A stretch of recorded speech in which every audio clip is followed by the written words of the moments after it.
Good morning बच्चों, good morning. Welcome in Pragya online classes.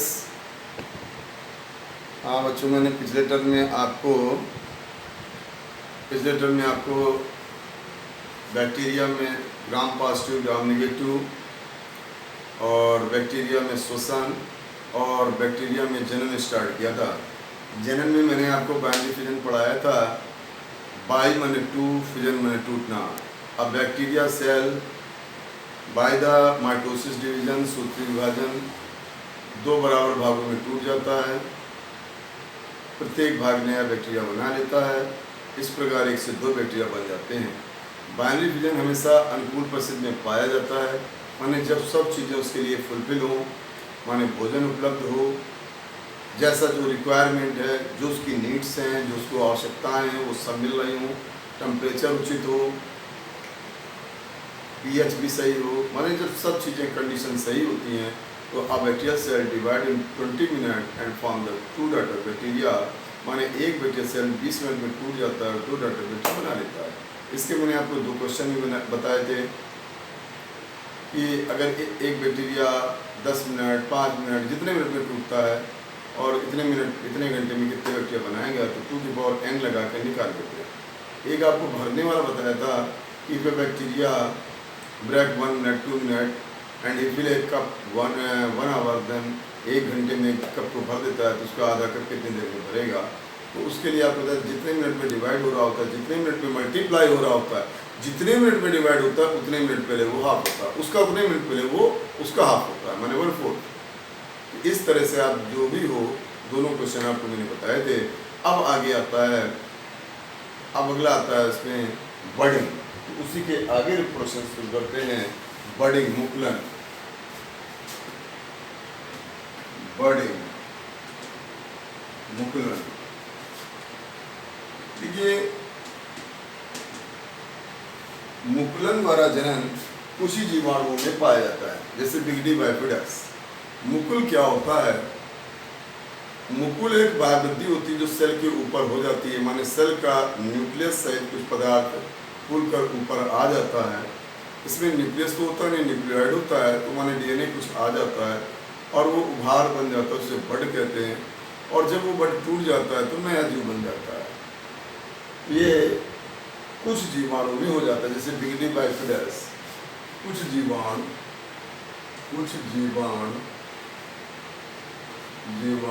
में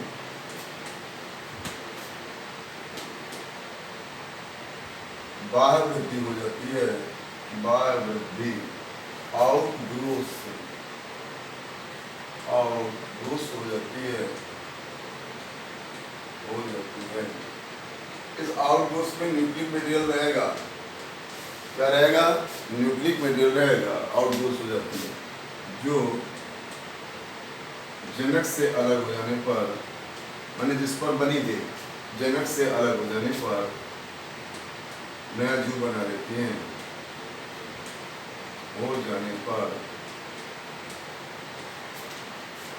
नया जीव बना लेती है, नया जीवाणु बना लेती है। इस तरह का प्रोडक्शन कहलाता है आपका मुकुलन। ये आपका बाइफिडस, बिगडी बाइफिडस बैक्टीरिया में मिलता है। बाइफिडस जीवाणुओं में मिलता है।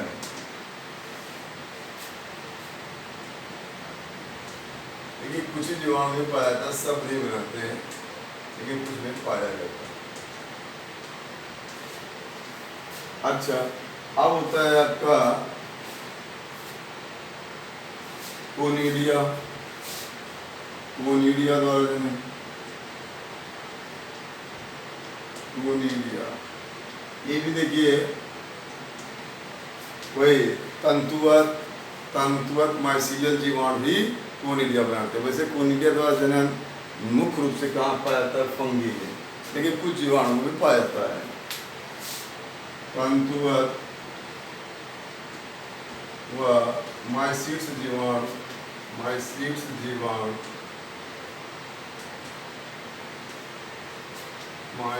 जीवाणुओं में कोनिडिया द्वारा जन्म पाया जाता है। द्वारा जन्म पाया जाता है। ये भी एक तरह के मुकुल होते हैं, लेकिन बस चैन के उस पर रहते हैं। मुकुल ही है, चैन की बात एक के ऊपर एक लगते जाते हैं। ये मुकुल चैन की बात लगे होते हैं, बात लगे होते हैं बस। और जब वो टूट जाते हैं तो नया जीवाणु, मतलब ये जैसे आपका बैक्टीरिया है, सपोज जब ये तंतुल बैक्टीरिया है, अब इसमें क्या होगा, इसका ये वाला सब हो गया, इसके ऊपर ऐसे बनते चले जाएंगे। अब ये सब क्या है, ये देखिए इस तरह से बनते चले जाएंगे, ये है कोनिडिया। और जब इससे टूट जाएगा नया जीवाणु हो जाएगा। कोनिडिया टूट जाने पर नया जीवाणु बन जाता है। कोनिडिया ऑर्थोस्पोर,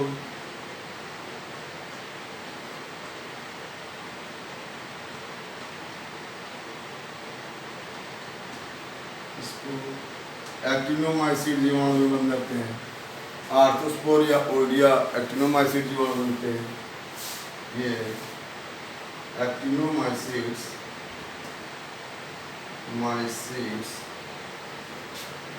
जीवाणु में बनते हैं।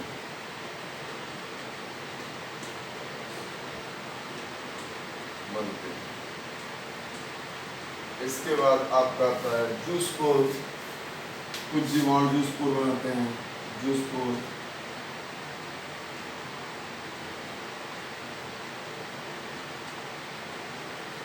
राइजोबियम जैसे जीवाणु चलने वाले स्पोर बना लेते हैं। राइजोबियम जैसे जीवाणु, कौन से? राइजोबियम जो मटर की जड़ों में रहता है। राइजोबियम जीवाणु गतिशील जो स्पोर बनाते हैं।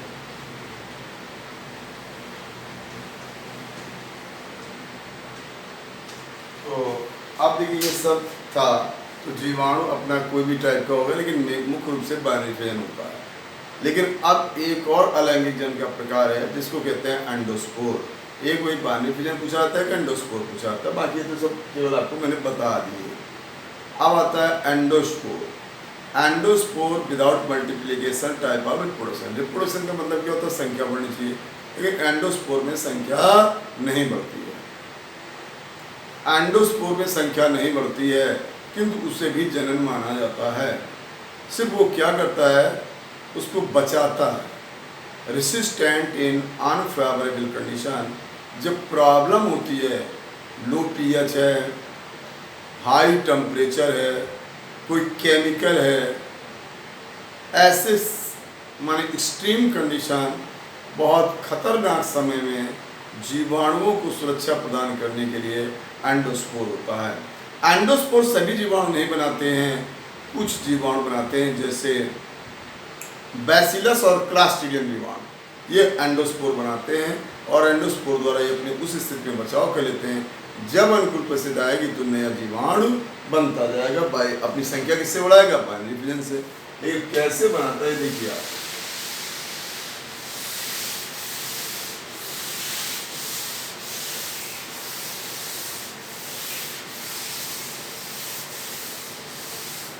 एंडोस्पोर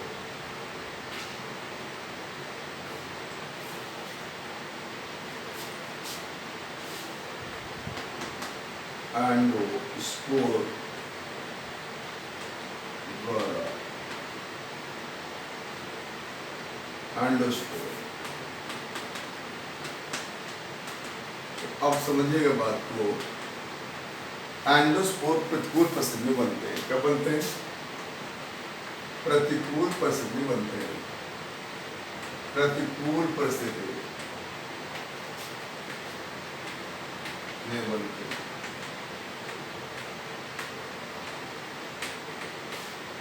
अब इसमें क्या होगा? होगा क्या, जो एंडोस्पोर होता है ये ताप, पीएच, केमिकल से रेसिस्टेंट होता है। एंडोस्पोर उच्च ताप, लगभग 104 डिग्री सेंटीग्रेड, 70 डिग्री सेंटीग्रेड पर जीवाणु मर जाते हैं।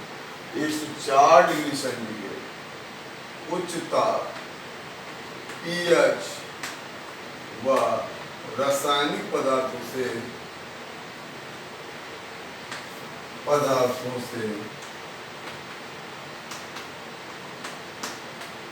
प्रतिरोधी होते हैं।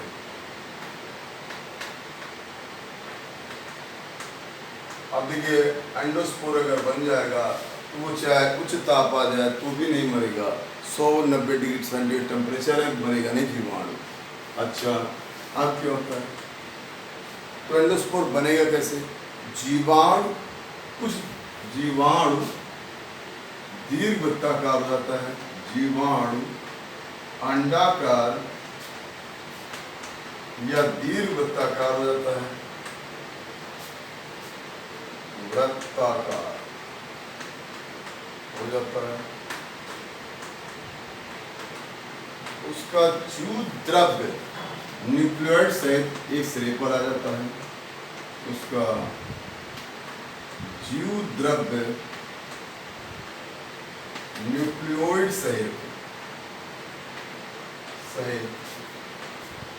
एक सिरे पर आ जाता है।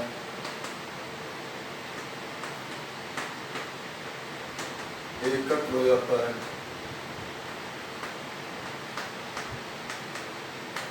तो न्यूक्लियोइड से एक सिरे पर एकत्रित हो जाता है। न्यूक्लियोइड से एक सिरे पर एकत्रित हो जाता है। अब क्या होगा? यही जो जीव द्रव्य वाला हिस्सा होता है ये प्रोटेक्टेड होता है। वो त्रिस्तरीय आवरण से घिर जाता है।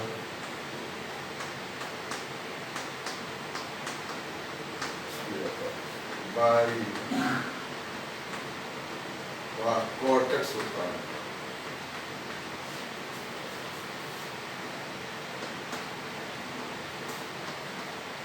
भीतरी आवरण कैल्शियम डाइपिकोलिनिक का बना होता है। भीतरी इस तरह कैल्शियम डाइपिकोलिनिक एसिड,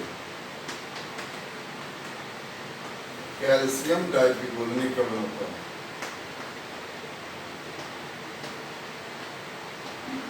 डाइपिकोलिनिक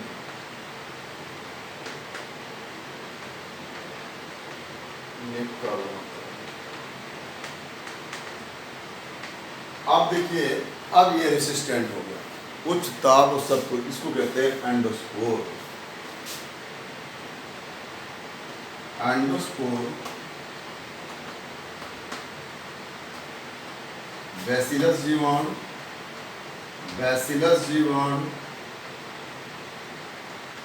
व क्लॉस्ट्रिडियम जीवाणु में बनता है। सभी में नहीं बनता है, जीवाणु में बनता है। और इसके बनने में 15-16 घंटे लगते हैं। अगर ये बन गया तो फिर जीवाणु ऐसी स्थितियों में नहीं मरता है। इसके बनने में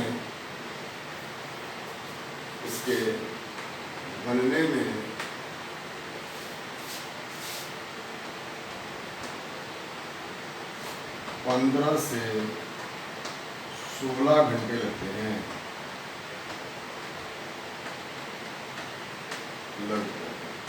15-16 घंटे में बनकर तैयार होता है। लेकिन अगर ये बन जाता है तो बस अब आपको इस स्थिति में बचाव कर होता है। अब इसमें है क्या? तो देखिए, ये एक जीवाणु कोशिका है, ये एक जीवाणु कोशिका है। समझिएगा बात को, एक जीवाणु कोशिका है।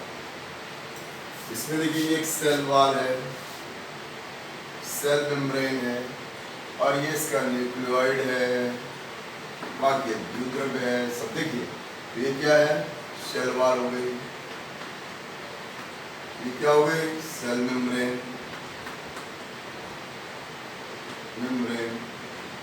कोशिका क्या हो गई? ये इसका न्यूक्लियोइड हो गया।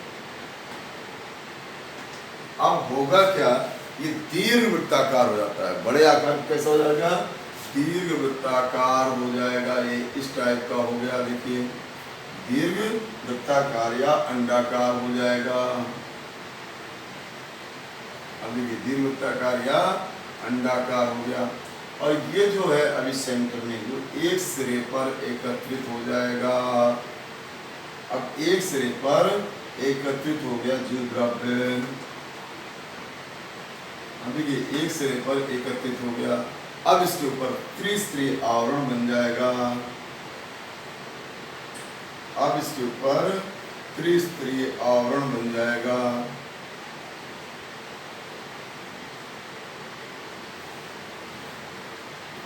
इसके ऊपर त्रिस्तरीय आवरण बन जाएगा। बाहर वाला कॉर्टेक्स कहलाएगा कैल्शियम डाई पिकोलिनिक एसिड का बना होगा, और अंदर वही डीएनए, न्यूक्लिक मटेरियल और विद्युत। अब आप देखिए ये कहलाता है इसका कोर, ये कहलाता है कॉर्टेक्स, और ये इसके 3 स्तर आवरण।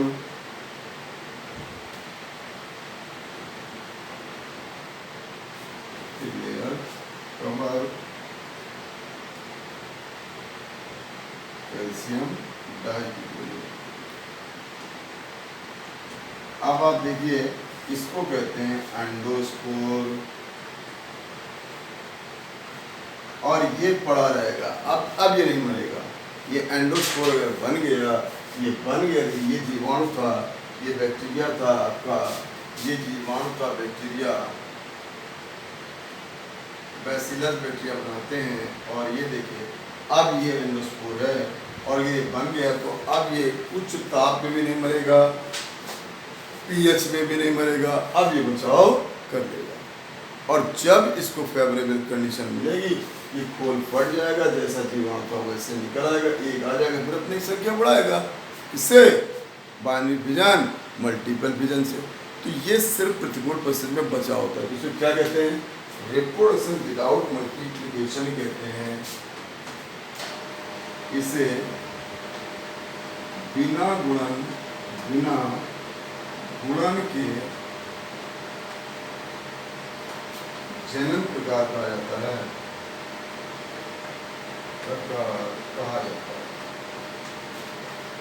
बिना गुणन, विदाउट मल्टीप्लिकेशन।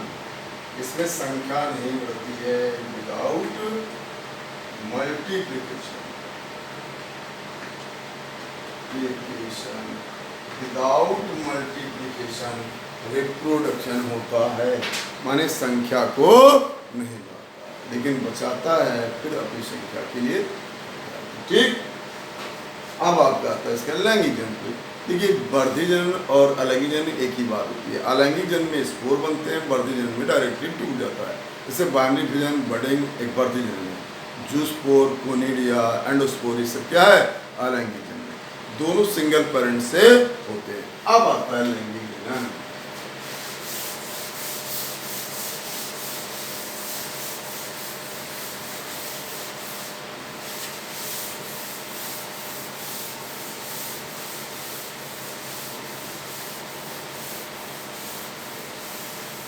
देखिए लैंगिक जनन 2 पेरेंट से होता है। लैंगिक जनन के लिए क्या चाहिए? 2 पेरेंट्स, एक नर एक मादा। फिर उसमें बनने चाहिए गैमेट्स। फिर क्या होना चाहिए? फ्यूजन माने निषेचन। फिर क्या? जाइगोट। फिर मियोसिस। ये सब क्रियाएं होती तो उसे सत्य लैंगिक जनन कहते हैं। अब बैक्टीरिया कभी भी डायप्लॉइड नहीं होता है बैक्टीरिया में, तो इसीलिए बैक्टीरिया में सत्य लैंगिक जनन नहीं होता है। लेकिन क्या है कि जीन रिकॉम्बिनेंट होकर अपनी संख्या को या उसमें परिवर्तन दे देते हैं, तो उसे लैंगिक जनन माना जाता है। तो बैक्टीरिया में लैंगिक जनन सिर्फ किससे होता है? जीन रिकॉम्बिनेशन से। किससे होता है? बैक्टीरिया में लैंगिक जनन, बैक्टीरिया में लैंगिक जनन सेक्सुअल रिप्रोडक्शन। कौन सा? सेक्सुअल। रिप्रोडक्शन। देखिए सेक्सुअल रिप्रोडक्शन की विशेषताएं आपको मालूम होनी चाहिए। क्या चाहिए? 2 पेरेंट्स चाहिए। सेक्सुअल रिप्रोडक्शन के लिए क्या चाहिए? 2 जनकों की आवश्यकता होती है। 2 जनकों की आवश्यकता होती है। क्या होती है? फिर क्या होता है? लैंगिक जनन में युग्मक बनते हैं। क्या बनते हैं? लैंगिक जनन में युग्मक बनते हैं, लेकिन सब बैक्टीरिया में नहीं होता है। लैंगिक जनन के लिए लैंगिक जनन में युग्मक बनते हैं। युग्मक गेमिट्स बनते हैं। गेमिट्स बनते हैं। गेमिट्स बनते हैं। क्या बनते हैं? गेमिट्स बनते हैं। फिर क्या होता है? लैंगिक जनन युग्मकों का फ्यूजन होता है।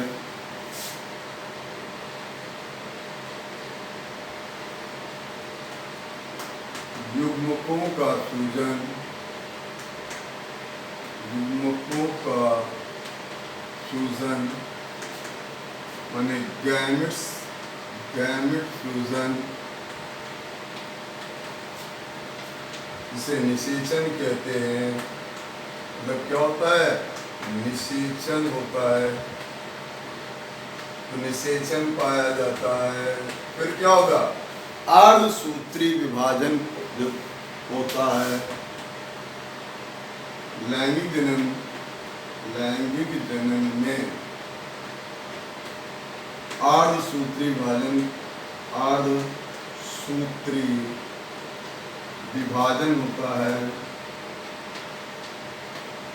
मियोसिस मस्ट होता है, आवश्यक होता है।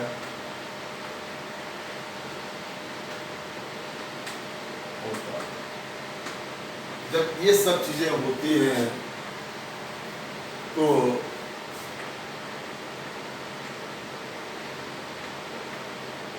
उसे क्या कहते हैं? लैंगिक जनन। ये सब होता है तो उसे कहा जाता है लैंगिक जनन। लेकिन बैक्टीरिया में, अब नोट ध्यान, ये तो सबके लिए बात है लैंगिक जनन की। जीवाणुओं में ये क्रियाएं नहीं होती हैं। अब यहाँ पर नोट बात एक आ जाती है। क्या होता है? जीवाणुओं में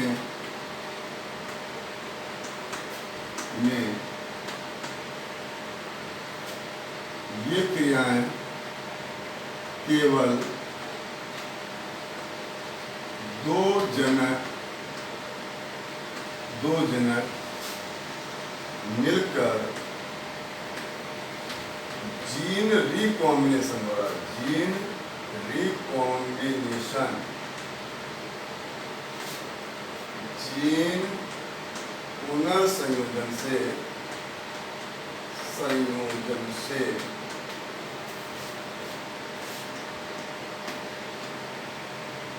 लैंगिक जनन के समान, लैंगिक जनन के समान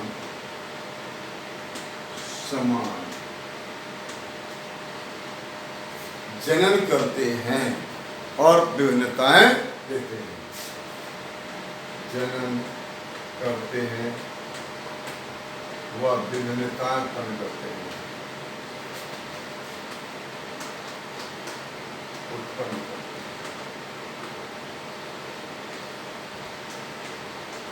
शेष क्रिया माने इसमें युग्मक निर्माण ये सब नहीं होता है।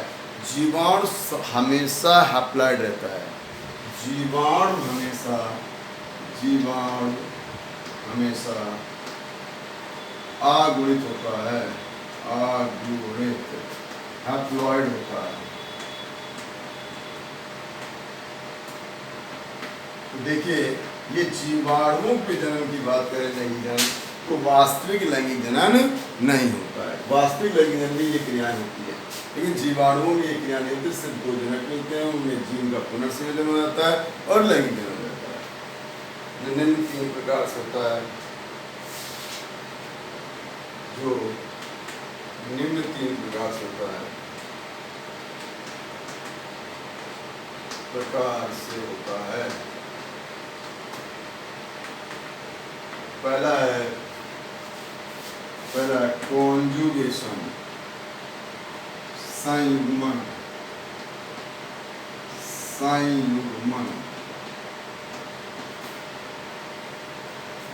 एफ पॉजिटिव व एफ नेगेटिव के बीच।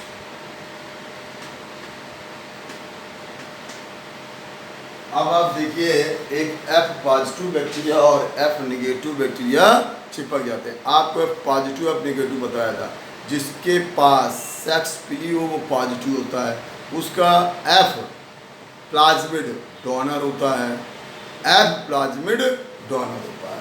तो एफ पॉजिटिव व एफ नेगेटिव के बीच अब आप देखिए, आपके सामने एक एफ पॉजिटिव और एफ नेगेटिव क्या होता है। देखिए, ये एक बैक्टीरिया है, चलिए इसको हम कह दे रहे हैं एफ पॉजिटिव। जो पॉजिटिव बैक्टीरिया होगा उसमें क्या होंगे, सिरों पर सेक्स पीली होंगे। इस तरह से सिरों पर 1 से 4 सेक्स पीली होते हैं, अंदर ये इसका डीएनए होगा। बाकी सब वही चीज है, ये क्या है। और एक ये बैक्टीरिया है, देखिए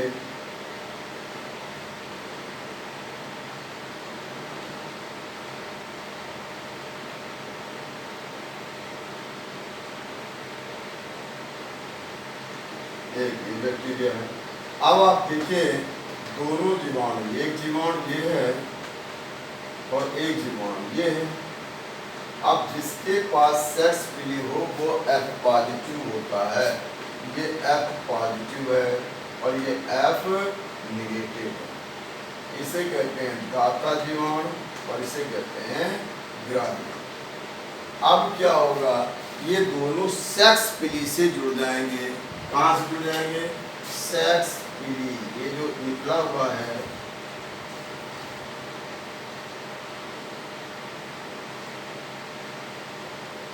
इससे दोनों जीवाणु जुड़ जाएंगे।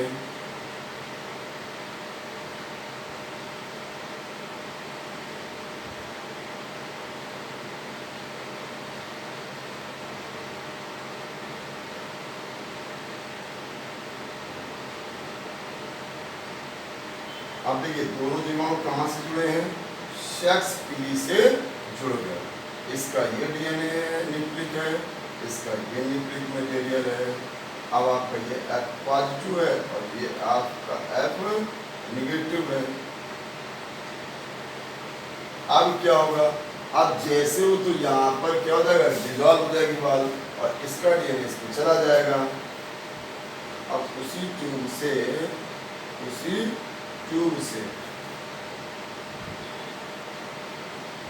अब इसी ट्यूब से देखिए, इसका मटेरियल इसके अंदर चला जाएगा।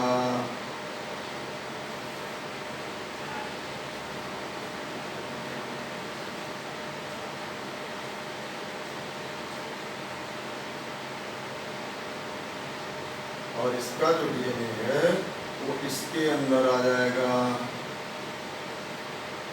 ये वाला डीएनए देखिए, यहाँ ट्यूब से होता हुआ इसके अंदर आ गया और इसका ये वाला है। तो अब आप देखिए, एफ पॉजिटिव और एफ निगेटिव का मटेरियल एक में आ गया। अब क्या होगा, एफ पॉजिटिव का ये खत्म हो जाएगा। एफ पॉजिटिव का डीएनए इसके खत्म, ये इसमें चला गया। इसको कहते हैं एंडोजिनोड। जो इसका अपना था उसको क्या कहेंगे, एंडोजिनोड। और जो आया है उसे कहेंगे एक्सोजिनोड। मतलब ये क्या है, ये एफ पॉजिटिव वाला है और ये कौन है, एफ निगेटिव वाला। पॉजिटिव वाला निगेटिव में डोनर माने देने वाला, वो दे रहा है। अब क्या होता है, अलग हो जाते हैं। अब ये इसके खत्म हो गया, अब काम है निगेटिव का। अब इसके अंदर क्या होगा, देखिए जीनों का रिकॉम्बिनेशन हो जाएगा। इसका थोड़ा सा इस देखिए वो वाला खत्म हो जाएगा और ये पॉजिटिव वाले मटेरियल में निगेटिव के कुछ जीन बाकी खत्म हो जाता है। तो क्या हो जाता है, एंडोजीनोट समाप्त हो जाता है, एंडोजीनोट समाप्त हो जाता है।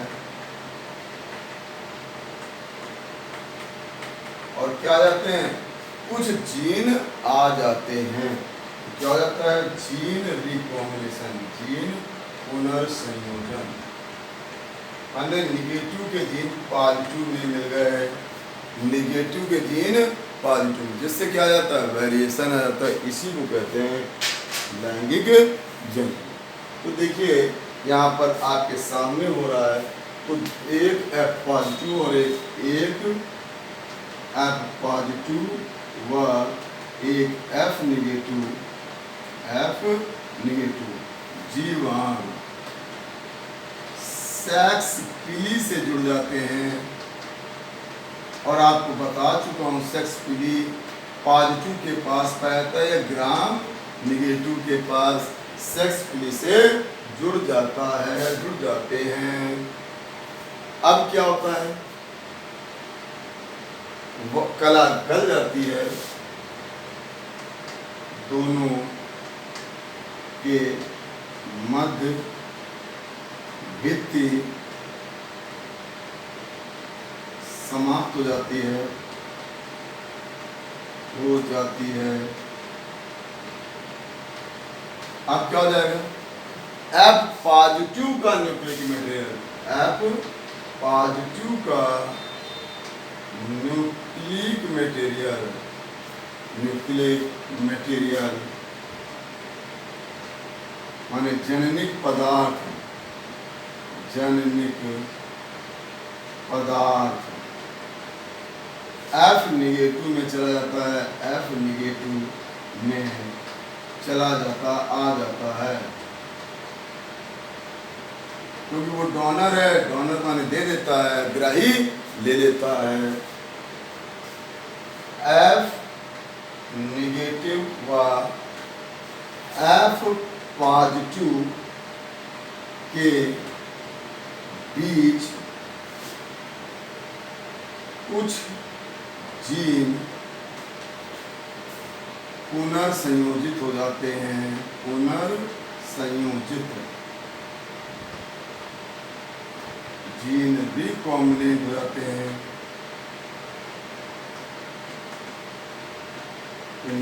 हो जाते हैं, क्या हो जाते हैं, जीन रिकॉम्बिनेट हो जाते हैं। अब क्या होगा, जीन रिकॉम्बिनेट होते ही होगा क्या, जीन रिकॉम्बिनेट हो जाते हैं। F निगेटिव का पदार्थ समाप्त हो जाता है, जननिक पदार्थ समाप्त हो जाता है, डिस्ट्रॉयड हो जाता है। यह मीजोजाइगोट बना लेता है, यह मीजोजाइगोट बनाता है, जाइगोट नहीं बनता है, मीजोजाइगोट बनाता है। एक ही रहता है, किसका, बाहर वाले का है, अंदर वाले का समाप्त हो गया, जिससे भिन्नताएं आ जाती हैं, भिन्नता, वेरिएशन, भिन्नता बनती है। अब ये एक सेक्सुअल रिप्रोडक्शन को रिप्रेजेंट करता है, but not to sexual reproduction. Represent कर रहा है क्योंकि दो जनक हो रहे हैं, एक पॉजिटिव और एक नेगेटिव, और उनका मिलन हो रहा है। तो इस तरह से लैंगिक जनन माना जाता है। इसी तरह का अब जैसे F पॉजिटिव F निगेटिव भी बताया, और एक HFR और F निगेटिव के बीच भी होता है, HFR और F निगेटिव के बीच भी होता है। इसके बीच HFR और F निगेटिव के बीच भी पाया जाता है, HFR व F निगेटिव के बीच। ये क्या है, HFR कौन है, तो एक शब्द आपको लिखाया था एपिसोम, माने जिसका प्लाज्मिक मुख्य डीएनए से जुड़ जाता है, उसमें एपिसोम हो जाता है, उसको HFR कहते हैं, हाई फ्रीक्वेंशियल। तो ये हाई फ्रीक्वेंशियल हो जाता है, मतलब है वही चीज, सेम ऐसा ही होगा।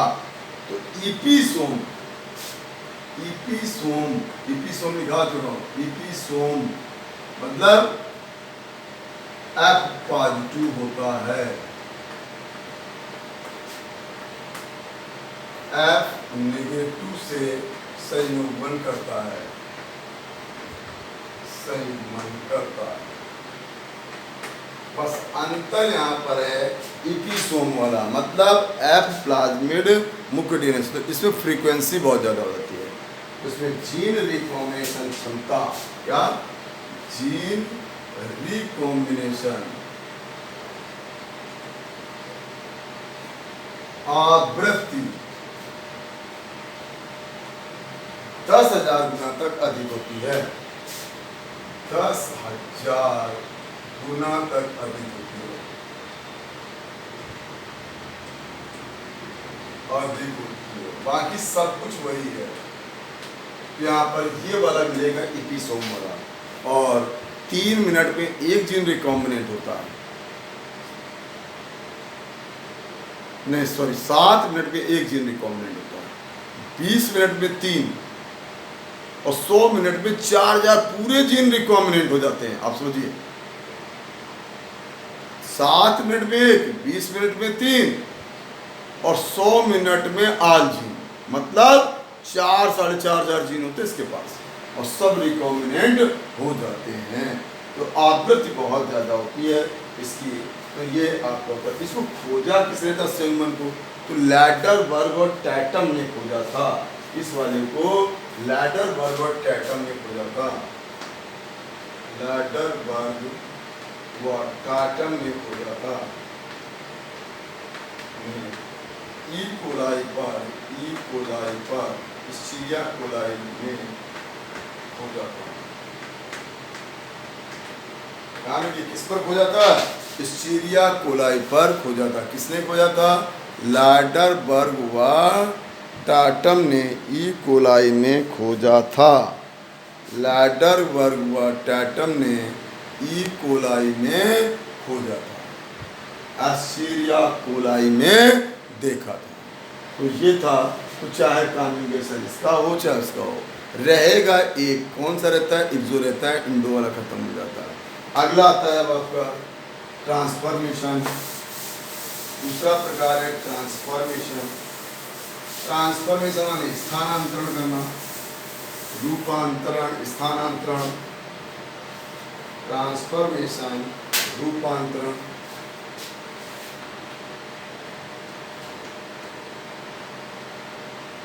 इसको कहते हैं स्थानांतरण, रूपांतरण, रूपांतरण। अब देखिए क्या, इसको देखा था एक ग्रिफिथ नामक वैज्ञानिक ने खोजा था, ग्रिफिथ नामक वैज्ञानिक ने खोजा था, ग्रिफिथ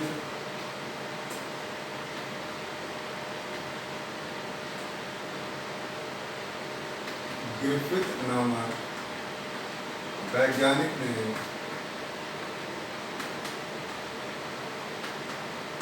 डिप्लोकोकस निमोनिया में देखा था, डिप्लोकोकस निमोनिया, निमोनिया रोग फैलाता है, निमोनिया में देखा था, निमोनिया में देखा। तो डिप्लोकोकस निमोनिया एक बैक्टीरिया है जो निमोनिया देता है, इसी पर उन्होंने देखा था। अब देखिए कैसे होता है इसमें ट्रांसफर। अब 2 टाइप के उन्होंने देखे, एक निमोनिया फैलाने वाले और एक निमोनिया ना फैलाने वाले, और उन्होंने चूहे में डाला और उसका रिजल्ट देखा। तो क्या देखा उन्होंने, देखिए निमोनिया रोगजनक, कैसा, न्यूमोनिया, न्यूमोनिया रोगजनक, रोगजनक, निमोनिया रोगजनक, इसको कहा गया एस स्ट्रेन, निमोनिया रोगजनक को कहा गया एस स्ट्रेन जीवाणु। एस माने होता है स्मूथ, स्मूथ माने स्लाइम लेयर, तो इसके ऊपर कवर पाया जाता है। तो निमोनिया रोगजनक के डीएनए को डीएनए को चूहे में प्रवेश किया, चूहे में डाला। अब क्या हुआ, चूहे को निमोनिया हो गया, चूहे मर जाते हैं, चूहे निमोनिया से मर जाते हैं, मर जाते हैं। फिर उन्होंने क्या किया, एक निमोनिया आरोग्यजनक के कहा, निमोनिया आरोग्यजनक, निमोनिया आरोग्यजनक मतलब क्या है, इससे निमोनिया नहीं होगा। इसको कहा गया आर स्ट्रेन, इसको एस स्ट्रेन नाम दिया, इसको आर स्ट्रेन। आर माने होता रफ, रफ माने इसकी इसमें क्या नहीं पाई जाएगी, सेल में नहीं होगी। के डीएनए को चूहे में डाला, अब चूहे जिंदा रहते हैं, क्यों, क्योंकि निमोनिया होने नहीं, निमोनिया से होता ही नहीं। अच्छा, फिर उन्होंने क्या किया, ऊपर वाले को गर्म किया, निमोनिया रोग एस स्ट्रेन, स्ट्रेन के न्यूक्लिक मटेरियल से, न्यूक्लिक मटेरियल को उच्च ताप में गर्म किया, उच्च ताप पर गर्म किया, ट्रीट किया, उपचारित किया,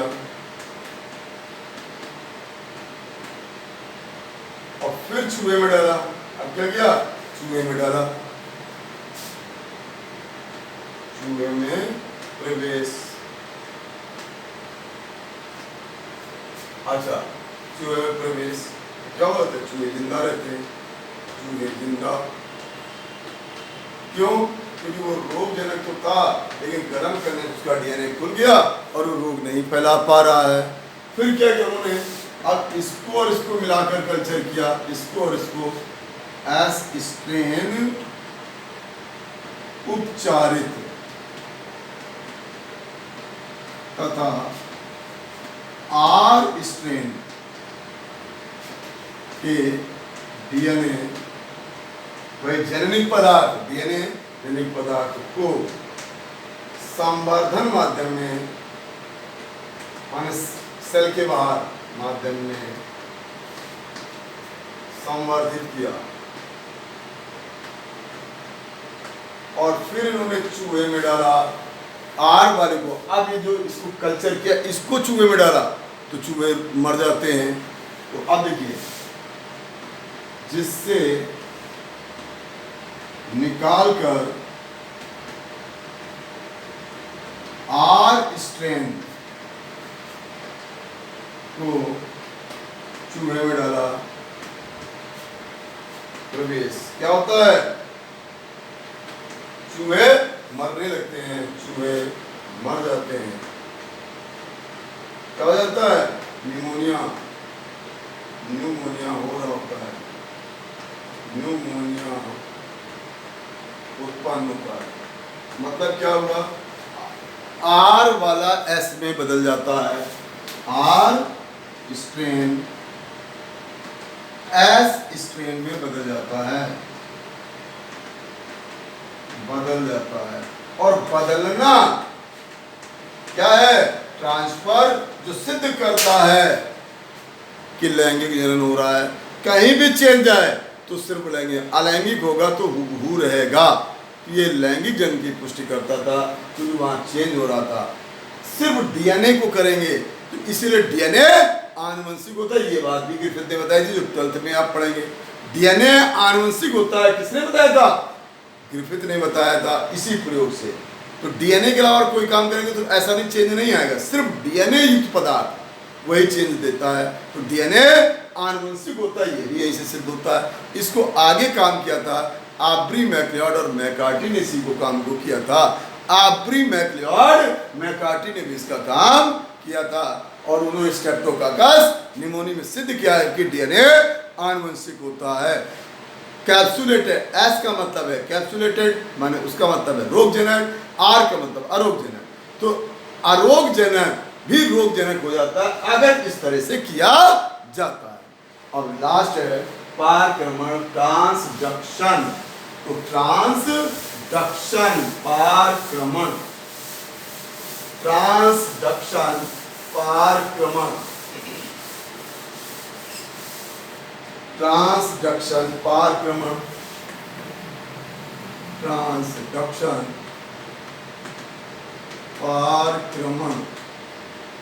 देखिए यहाँ पर वायरस के द्वारा होने वाला ये लैंगिक जन्म होता है, वायरस के माध्यम से होने वाला, इसके वायरस के विषाणु के माध्यम से, विषाणु के माध्यम से होने वाला जन्म होता है। माने इसमें जो जीन पहुंचाए जाते हैं वो वायरस के माध्यम से पहुंचाए जाते हैं, और इसे लैडर बर्ग व जिंडर रेप हो जाता है, जिसे लैडर बर्ग व जिंडर नामक, इस पे देखा था सल्मोनेला टाइफी म्यूजियम में, लैडर और जिंडर में सल्मोनेला टाइफी म्यूजियम में देखा था, सल्मोनेला टाइफी म्यूजियम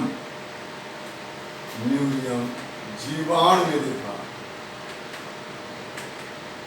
देखिए एक बैक्टीरियोफेज वायरस होता है, बैक्टीरियोफेज वायरस होता है, और bacteriophage virus depend on bacteriophage